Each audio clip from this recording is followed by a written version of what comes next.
Hello, hello, j'espère que tout le monde va bien.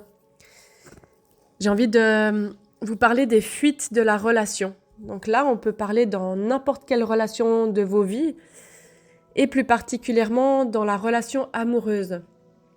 Et avant de définir ce qu'est une fuite, de raconter ces fuites qui sont tirées de l'approche Imago, j'ai envie de vous parler de l'espace relationnel encore une fois. Imaginez que la troisième personne de la relation, c'est la relation. Et ce que je mets au service de moi et ce que je mets au service de la relation, c'est quelque chose qui est de ma responsabilité. C'est important de savoir entretenir cette troisième personne de la relation, cet espace, sans attendre que l'autre le nourrisse. Et quand je fuis en fait la relation, souvent je fuis pas l'autre personne. Souvent je fuis le fait qu'au sein de cet espace, il y a quelque chose, un comportement, une situation de la part de l'autre ou entre nous qui fait que je ne me sente plus en sécurité, qui fait que je me sens critiquée ou agressée. Il y a quelque chose au sein de cet espace qui m'appuie sur une grosse blessure d'enfance, sur quelque chose qui est encore douloureux en moi, qui me génère de la souffrance ou de l'insécurité. Alors, je quitte. Mais c'est pas l'autre personne forcément que je veux quitter, même si parfois ça arrive à une séparation, on le verra plus tard. Je souhaite en fait me protéger de ressentir cette chose dans mon émotion, de devoir l'affronter et de devoir la transmuter et d'en faire quelque chose de différent dans ma vie. Cet autre qui est tellement différent de soi en apparence. La mission de l'amour, quand on choisit un chemin avec une personne, c'est de nous faire grandir, de nous faire fleurir ensemble, de buter nos blessures d'enfance les unes contre les autres. Et en général, on choisit la meilleure personne au monde pour appuyer sur toutes nos blessures, ce qu'on appelle en imago des boutons rouges. C'est pour nous solliciter en fait dans notre défi de croissance. Soit on est prêt, soit on n'est pas prêt. Si on est prêt, on apprend en fait à prendre soin de nos blessures ensemble, à aller dans la vulnérabilité et à oser montrer ces parties de nous, à oser écouter quand l'autre exprime ses fuites pour essayer de les fermer. Et quand l'autre m'écoute, quand je lui exprime, par exemple, ce que je fais pour te fuir, c'est ça. Et je le fais quand il se passe ça entre nous. Et ce que je voudrais vivre différemment, c'est ça. Et est-ce que tu pourrais m'aider pour fermer cette fuite, pour arrêter de te fuir dans ces moments-là, c'est ça. Et on commence peut-être par exprimer des petites choses que l'autre peut faire pour aider. Et on essaye de trouver soi-même des astuces pour arrêter de fuir. Par exemple, de fuir constamment les conflits, ou dès que le ton de voix monte, ou dès que je sens que l'autre n'est pas content, je fuis. De peur d'affronter, de peur du conflit, ça marche pas. Et on appelle ça la thérapie par l'exposition. Plus j'y vais, en prenant ma responsabilité, en posant mes limites et en disant « Ok, quand tu fais ça, ça me fait fuir. Comment on va pouvoir prendre soin de ça ensemble ?» Au début, pas tous les couples, et de loin pas d'ailleurs. Au début, la plupart, peut-être 50%, même pas, des couples ont un cocktail amoureux, un coup de foudre. Et puis on appelle ça la lune de miel, c'est la période romantique. Et puis en fait, plus on avance dans l'âge, moins elle dure longtemps. Et cet état-là, il touche au taux vibratoire, aux hormones. Et en fait, il fait que quand je suis au contact de cet autre que j'ai rencontré, qui semble me convenir, je récupère mes parties qui sont enfouies et je suis shootée aux hormones pendant quelques semaines ou quelques mois. Donc je n'ai plus de barrière, je n'ai plus toute cette armure en fait et tout est rose, j'ai des lunettes roses et je vibre voilà. En fait, ça dure pas. Cette période romantique, elle dure pas et quand elle est finie, c'est très facile de voir ce petit truc que j'aimais chez l'autre qui tout d'un coup m'énerve, de faire pleuvoir des reproches, des critiques, de montrer l'erreur, pointer du doigt, projeter les choses, de blâmer. Et là, les cœurs s'inquiètent, s'effraient. Parce que dans le sentiment de sécurité, on se demande mais est-ce qu'on va se perdre? Est-ce qu'on va rester ensemble? Est-ce que la relation va fonctionner à long terme? Parce que l'autre a ce truc qui m'énerve. Et là, je commence à mettre en place des petites et des grandes fuites. Il y a une souffrance qui commence à émerger de se sentir critiqué, de se sentir mis sous pression. Et de la déception en fait que cet autre que j'avais idéalisé au début, il est ça, elle est ça. Et en fait, on est déçu des attentes et des croyances qu'on avait quand on était shooté aux hormones. Parce qu'en fait, quand on est shooté aux hormones, ça nous fait sortir nos plus belles parts de nous et la séduction. Et on pense que cet état, il va durer tout le temps. Et en réalité, cet état, on peut le retrouver quand on apprend à grandir ensemble, tout simplement. Et quand les costumes de survie sont remis à la fin à la chute de cette lune de miel, et quand la relation avance, au bout de quelques mois, au bout de quelques années, je commence à observer l'autre, à voir tout ce que j'aime pas, à voir tout ce qui capote, tout ce qui est susceptible de réveiller mes blessures, consciemment et inconsciemment.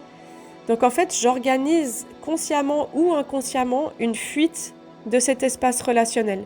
Parfois c'est subtil, parfois c'est un peu plus gros, et du coup, je cesse complètement ou partiellement d'offrir ma pleine énergie à ce lien amoureux et à moi-même.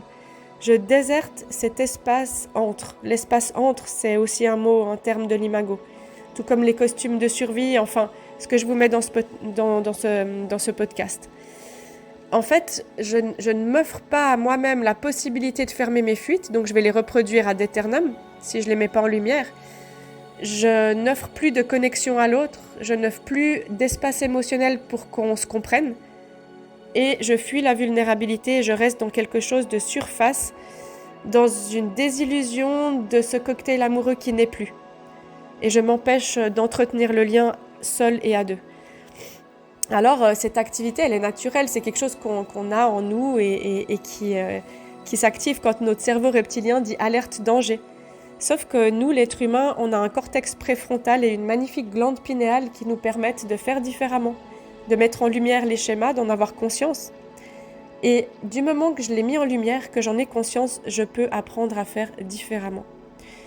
Parmi les fuites qui sont mineures, les petites fuites, il y a par exemple, je vais promener le chien 50 fois par jour, je vais scroller sur mon téléphone dès que je sens que l'autre a envie d'être en lien avec moi. Je vais m'occuper de mes enfants tout le temps, mais pas de mon ou ma partenaire. Je vais dans les moyennes, je vais rester tout le temps plus tard au travail. Je vais faire des activités à l'extérieur avec tout un tas de personnes que je fais passer avant ma relation. Donc dans les fuites mineures et moyennes, il y a tous ces espaces où je fais passer quelque chose ou quelqu'un d'autre avant ma relation, vers qui je tourne mon énergie, parce que je fuis cet espace qui ne me donne pas ce dont j'avais rêvé en fait. Je peux envahir mon agenda de copains, de copines, de week-ends, d'activités, de sport à haute dose, d'investissement pro ou dans des associations, et on peut fuir aussi par la maladie ou par la fatigue, d'être tout le temps fatigué. Dès que l'autre a envie d'être en lien, on dit « ah non, je suis fatiguée, c'est pas le bon moment ». Ça, c'est des fuites. Et elles sont naturelles. Et les fuites, elles sont aussi saines. C'est bien de faire du sport, c'est bien de voir ses amis, de faire les choses qu'on aime. Mais quand on les fait pour ne plus être en lien avec notre partenaire, c'est ultra dévitalisant. Parce qu'au fond, chaque être humain a envie d'amour, a envie d'aimer et d'être aimé et de partager cet amour, de retrouver ce rêve en fait, d'être aimé, que ça soit fluide, que ça soit naturel et simple. Et en fait, cette simplicité, elle peut être très simple quand elle se crée à deux, et voire magnifique, mais vraiment magnifique. Alors, c'est pas toujours facile de distinguer qu'est-ce qui vient d'une vraie fuite ou qu'est-ce qui vient du plaisir. Mais vous pouvez vraiment identifier tout ce qui vous dérange dans la relation et chez l'autre et vous dire mais qu'est-ce que je fais pour régler le problème, qu'est-ce que je fais pour proposer des alternatives, pour dire à l'autre quand tu fais ça, ça me fait fuir, j'ai plus envie d'être en lien avec toi, ce que je propose que tu pourrais faire différemment, c'est ça. Et là, tous les deux peuvent s'écouter, vous pouvez vous écouter et même rire de vos fuites, même si ça génère de la réactivité, de vous rappeler que vous faites pas ça l'un contre l'autre, vous faites ça parce que il y a quelque chose qui réagit, qui agit, qui fait mal à l'intérieur. Et dans les fuites qui sont catastrophiques ou graves, il y a vraiment beaucoup d'alcool, beaucoup de cannabis, du sport à vraiment haute dose, des tentatives de suicide, une maladie à l'extrême. qui viennent parce qu'en fait, la personne ne parvient plus à terme de se connecter réellement dans la vulnérabilité, de ressentir des vrais liens, un vrai lien. Et elle va combler en fait, combler par des activités sociales avec d'autres personnes, par de la drogue, par de l'alcool. Et en fait, ça lui empêche de voir cette source de joie, d'accomplissement, de bonne santé qui est là dans cette relation où tous les deux ont envie de partager ça et d'ouvrir leur cœur, mais que parfois, c'est important d'apprendre à faire équipe. Et dans la thérapie ou l'accompagnement Imago, on vous propose d'aller explorer ça. Ça prend un peu de temps, mais c'est une méthode qui, quand elle se pratique de manière régulière, 1 minute par-ci, par-là ou un peu plus, ça fonctionne réellement parce que le corps, la physiologie arrête de réagir. Quand on rend cet espace sacré, l'espace relationnel avec toi est sacré. Je vais en prendre soin et en prenant soin, je vais apprendre à mieux prendre soin de moi. Quand j'habite cet espace avec cette optique sacrée, je peux commencer à complètement faire évoluer mes comportements qui sont réactifs, qui sont douloureux. Ça devient un baume sur le cœur.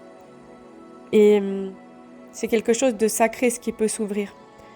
Pour ça, c'est important d'apprendre à s'ouvrir à l'autre, à lui demander de l'aide, à assumer ses fuites et prendre ses responsabilités de ce qu'on fait vivre au lien. Et de s'écouter avec respect, de prendre le temps d'intégration de ce qu'on a entendu, et ensuite de répondre et de trouver les possibles ensemble, les solutions, et de définir comment on va nourrir ce nouvel espace entre nous, comment on va rentrer dans cette toute nouvelle relation, et non pas qui nous étions hier, mais qui nous sommes aujourd'hui, de quoi, de quelles paillettes, de quel espace sacré nous avons envie de faire grandir cette relation, en sachant que c'est un processus, mais quand on est deux à s'engager dans ce processus et à se donner la main, c'est très beau. On échange la critique par la curiosité et on apprend à avoir des yeux de confiance vers l'avenir et pas des yeux qui ont peur.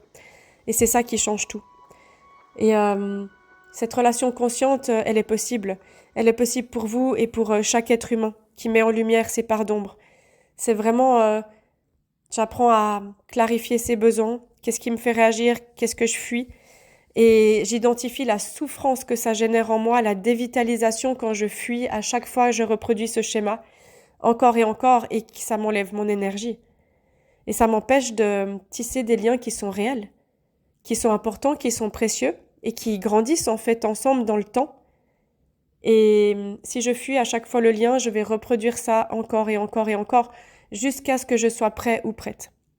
Vous pouvez le faire et on a des outils pour vous accompagner. N'hésitez pas à m'écrire si vous souhaitez une séance d'accompagnement à deux, en ligne ou faire un stage.